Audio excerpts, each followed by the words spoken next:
Ok, allora sono Barbara Moretti, sono la dirigente dell'Istituto Rilke e dunque sono qui per parlare un attimo di questo progetto che ci è stato proposto dal gruppo Ormada, nella persona del presidente di Massimo Romita, e che abbiamo accolto con grande interesse e con grande entusiasmo. Questo perché siamo una piccola scuola in un bellissimo territorio molto ricco di associazioni sportive e culturali, c'è appunto il gruppo Ormada, il Circolo Duinato, il Collegio del Mondo Ignuto, e noi lavoriamo con grande piacere con tutte queste realtà, proprio perché essendo una scuola piccola, un po' isolata, abbiamo anche la necessità di migliorare, diciamo, la nostra offerta formativa e di creare maggiori opportunità per i nostri ragazzi. Buongiorno, io sono Giovanni Giurco e sono insegnante di lettere alla scuola secondaria di primo grado dei Marchesetti e sono il referente di questo progetto per tutto l'istituto, i Cirilche.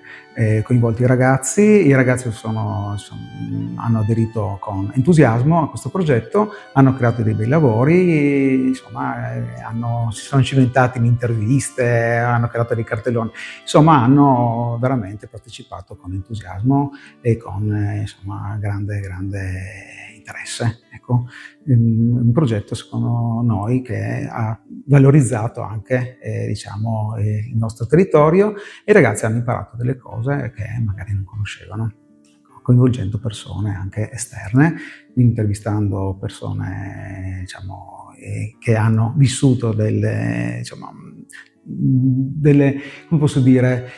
esperienze particolari e quindi le hanno riportate nelle interviste con piacere. Intervista ai signori Maria e Giovanni, esuli Giuliano Dalmati. A cura della scuola primaria Alighieri e scuola primaria di Santa Croce classi quinte e quarte. Dove è nata signora Maria? Un paese che si chiama Pisino e sta in Istria, proprio nel centro dell'Istria. Lì c'è un bel paese diciamo, però io sono nata lì, però un anno mi hanno portato via, ti dico la verità. Abbiamo girato quasi per tutta l'Istria più o meno, però proprio del posto dove sono nata avevo un anno e allora qualche volta ritorno perché avevo lì ancora gli zii, i cugini, però ho vissuto pochissimo. Lei è andata a scuola in Istria? Allora tesoro, io a scuola lì in Istria, quella volta era Jugoslavia, non sono andata a scuola. La prima classe l'ho fatta qui a Trieste, perché noi siamo scappati dall'Istria. Signor Giovanni ci racconta come avete fatto a fuggire dall'Istria? E adesso vi racconteremo come è stato il nostro viaggio dalla fuga. Questa barca, tutta la famiglia di 6, 4 figli, papà e mamma, e un amico che aiutava a remare.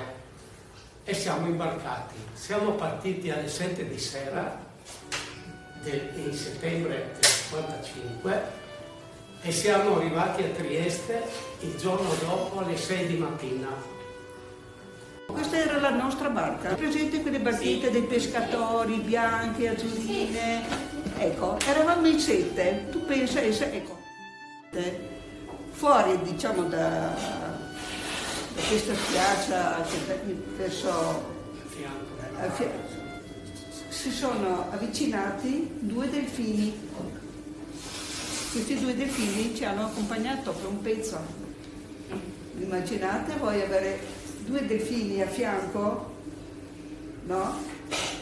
Che ci accompagnavano, che questi delfini ci hanno aperto la strada, ci hanno dato una speranza.